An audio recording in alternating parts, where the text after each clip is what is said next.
Un giro di tangenti per non far caso a determinate irregolarità. Un giro di corruzione che ha portato la squadra mobile di Palermo ad arrestare 4 guardie forestali del distaccamento di Bagheria: Rosario Spataro, 49enne, Pietro Rammacca, 50 anni, Domenico Bruno, 49, Giovanni Fontana, 51 anni.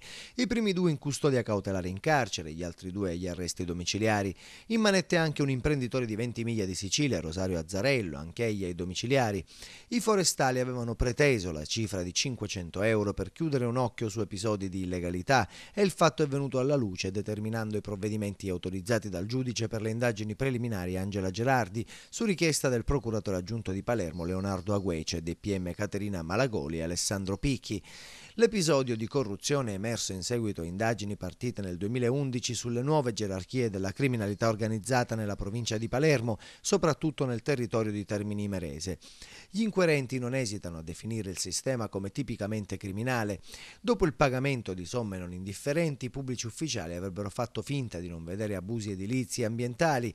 L'accusa è di corruzione, induzione a promettere utilità, abuso d'ufficio, omissione di denuncia. Per quanto riguarda l'imprenditore, pare che come altri sia stato lui a rivolgersi ai forestali per evitare controlli e verifiche. Le indagini sono in corso e, secondo indiscrezioni, coinvolgerebbero molte altre persone.